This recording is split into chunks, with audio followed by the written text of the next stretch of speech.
తులారాశి వారికి ఈ వారంలో వారికి కష్టానికి తగ్గ ప్రతిఫలం లభించే సూచనలు ఉన్నాయా అండి? కష్టానికి తగిన ఫలితంతో పాటుగా అనుకోని లాభాలు కూడా సమకూడే అవకాశం ఉంది. కానీ వాటిని వినియోగించేటప్పుడే శ్రద్ధ ఎక్కువగా అవసరం. అలాగే మాట్లాడే తీరులో ఎదుటి వ్యక్తులు అపార్థం చేసుకునేటువంటి అవకాశాలు ఎక్కువ ఉన్న దృష్ట్యా తక్కువగా మాట్లాడడం చాలా అవసరం. ముఖ్యంగా కుటుంబ వ్యక్తులతో మాట్లాడేటప్పుడు తొందరపాటు నష్టాన్ని ఎక్కువ కలుగజేస్తుంది. సంతాన స్థానంలో కొంతవరకు మనసుని చికాకు పెట్టేటువంటి అంశాలు కూడా ఎదురయ్యే అవకాశం ఉంది.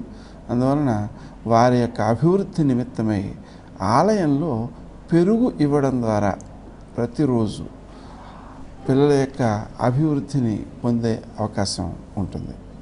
విశేషించి శత్రువులు అపకారం చేయలేరు, కానీ వారి యొక్క ప్రవర్తనలు కొంత మనసుకు చికాకును కలిగిస్తూ ఉంటాయి. విశేషించి ఉత్తమమైన వస్తువుని కొందాము అనే ఉద్దేశంతో ఎక్కువ వెచ్చించడం అనేటువంటిది కూడా తరువాత నష్టాన్ని కలగజేసింది అని గుర్తించే అవకాశాన్ని ఇస్తుంది.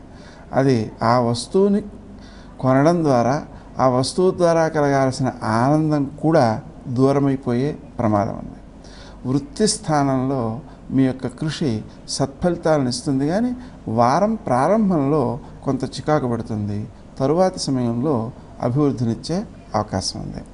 లాభప్రదంగా మలచబడుతుంది. మీకు స్థానచలనం కోసం చేసేటువంటి ప్రయత్నాలు ఏవైతే ఉన్నాయో అవి అంత ఉత్తమ ఫలితాన్ని ఇచ్చేవిగా లేవు. అయినప్పటికీ శ్రీ రాజమాతంగీ నమః అనే మంత్రాన్ని జపించుకోవడం ద్వారా ఉత్తమమైన ఫలితాలు పొందే అవకాశం ఉంది.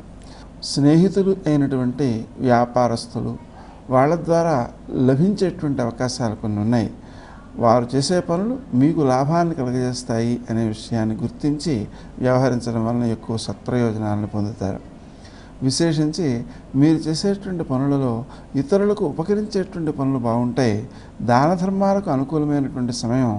తద్వారా ఎవరైనా గమ్మున వచ్చి తమ అవసరాలకి అప్పు అడిగితే వారికి అప్పు ఇవ్వడం కాకుండా ఉచితంగా ఇవ్వడం అనేటువంటిది మీకు ఉత్తమ ఫలితాలని అందజేస్తుంది. తులారాశి వారు పఠించవలసిన స్తోత్రాలు ఇవ్వండి. ప్రధానంగా ఇష్టదైవ స్మరణ చేయడం ద్వారాగా భవిష్యత్తు చక్కగా ఉంటుంది. ఆలయ సందర్శన క్రమంలో ఏ దేవీ దేవతలను దర్శిస్తే మంచిదంటారు?